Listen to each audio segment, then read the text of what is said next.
G'day, I'm Gray and this is Flora. Flora is the newest addition to our household. Now, I'm not allowed to take care of the plants in our house because I kill them, no offense Flora, but I get to aesthetically decorate them. So today I'm going to show you how to decorate a planter just like we've done here for Flora. So let's go make it.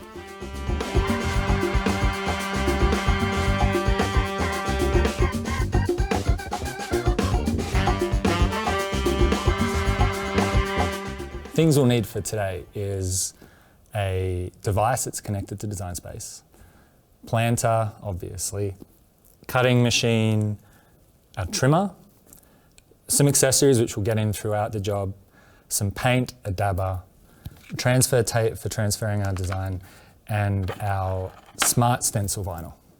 Okay, so Flora's kind of spiky, but I think she's kind of like soft and kind on the inside. So we're going for a kind of softer, simpler design today to match Flora's personality.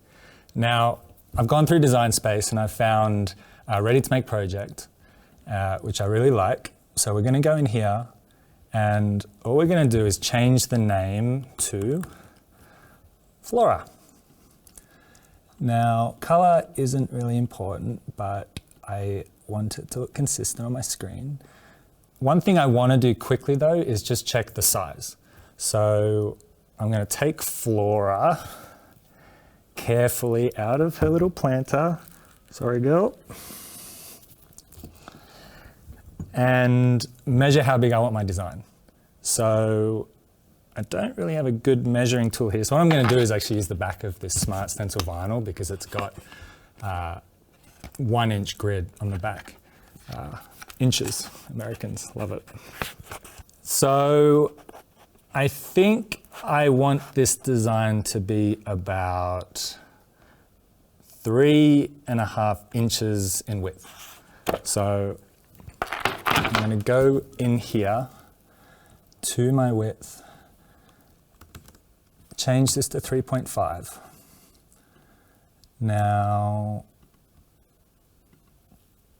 pretty happy with that. I think that looks pretty good. So what I'm going to do is just make sure it's all center aligned, which looks good. And at this point, I think we're ready to make it. So we're going to go over here, click Make It. Now the next thing that pops up on Design Space is it's going to prompt you and ask you, are you cutting on a mat or without a mat? Now because this is a smart material, we don't need a mat, that's why it's smart. So without mat, Cricut Smart Materials only, click Continue. Unfortunately, my design is pretty hard to see, but we kind of know what the spacing is. So what I'm going to do is rotate it 90 degrees. Now, because I'm going to be painting through the stencil here, I want to give a border all the way around the design. So I want to make sure that I've got about 1 inch outside of that design. Now, that looks pretty good to me. So we're going to go and continue. And now Design Space is going to look to connect to my machine. And first thing it's going to do is it's going to pop up and it's going to ask what material I'm using. So if we click up here and browse for our materials, we're going to type in stencil. Smart Stencil. Little hot tip here. Click this little star and that's just going to save it in your favorites for next time you access. So now that we have Smart Stencil selected, click Done. It's going to prompt you to check and make sure you've got everything set up in your carriage right. So no tool in clamp A, fine point blade in clamp B, and then load material. So we've got nothing in clamp A, we've got the fine point blade in clamp B, and we're ready to load our material. So I'm going to press it up and make sure it's against these rollers on the left and right side. And I'm going to apply even pressure. And I want to do this when I click load because if I don't, this is what's going to happen. So now I'm clicking load. And the machine's going to go through its pre-feed cycle. So what it's going to do is it's going to load the material, make sure that the length of it is long enough for the design that we've got, and cut out our design. When we're ready, it's prompting us to click go, and now the magic happens. And it's finished. So we're going to cut it down now, and like I said earlier, we want to keep about an inch or so of buffer around the whole design, just so that we've got room for when we're applying our paint. So trimming down my material just a little bit, just a little bit. Okay, that is pretty good. Okay, we're going to weed out the design. Now, because it's a stencil, we want to actually remove the design itself because we're going to be using that design as the negative for applying the paint. So with my little weeder tool here, I'm going to poke and pull all of my letters out.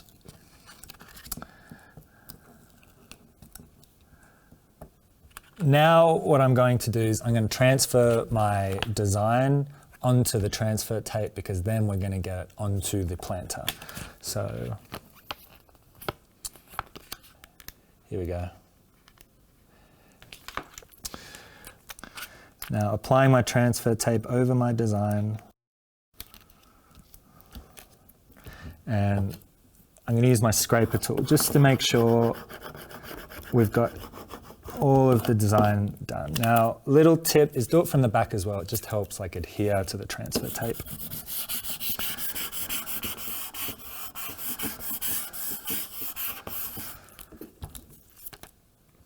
And then we're ready to take the backer off the Smart Stencil. And this is pretty much the final step before we transfer it onto the planter. Now, be careful here and just make sure the design is transferring. You've got these negative spaces inside the letters. We want to make sure the whole design transfers over. So that is all transferring really well. Now I'm going to get my planter ready. So careful here, Flora. Don't worry, buddy. I'll never leaf you. Okay, and applying our stencil. So I want to grab a few things just to make sure my plan is stable, okay? We're ready to apply it. So we're going to apply it from the middle and line it up. And starting in the middle, yeah. And I'm going to kind of press outwards. The same way I would be applying a screen protector for my phone, that kind of style. So starting from the inside and working out, it's just going to allow for an even application. So as you see, this is starting to apply pretty well. Now I wouldn't worry about little spots like this. We can go in afterwards and clean those up. I'm still going to go in with my scraper tool and just make sure I've got good adhesion, particularly around the letters, because the letters is where it really matters, because that's where we're applying paint.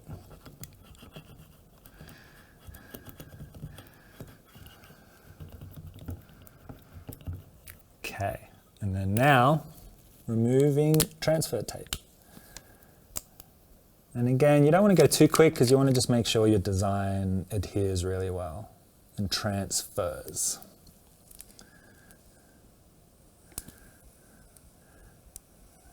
And so far this looks pretty good. Okay. I'm just going in and making sure everything looks good.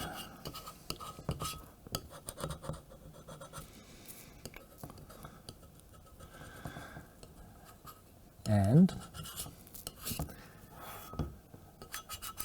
now that we have that, I think we're good to paint. So you can use any paint really, that's up to you, or any brush. You could spray paint if you wanted to.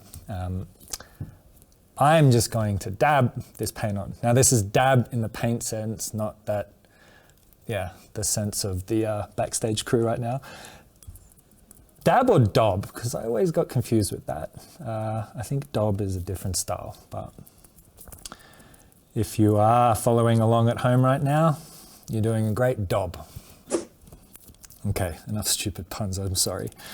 Now this is applying pretty well. I want it to be like a medium kind of thickness layer. And just make sure I get all of my design in there.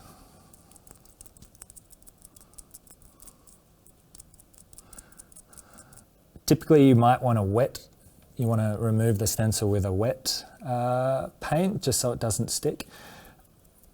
We tested a little bit on another area and this paint works fine if it's a dry removal. So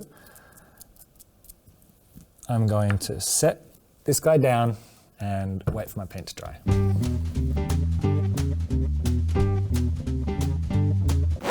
Oh, you just caught me watching my paint dry.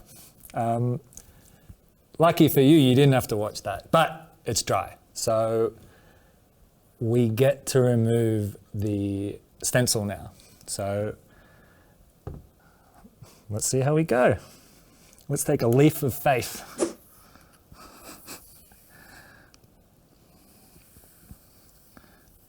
That's transferred pretty well.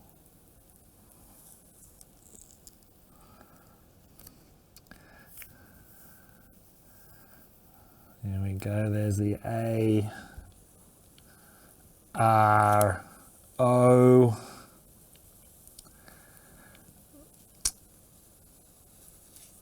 L and F. Bang. All right.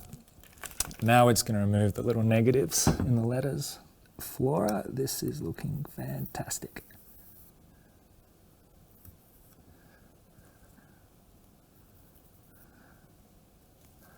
Let's get you in there. And there you have it. There's Flora, happy as you want, in a new planter, looking pretty fly for a cacti. So I had fun making this. I hope you did too. As you saw, I made a few little boo-boos. It doesn't matter, you can just take it off and reapply it. The key is to try it and give it a go. So can't wait for you guys to do it at home, and please share what you make. Look forward to seeing it. Cheers.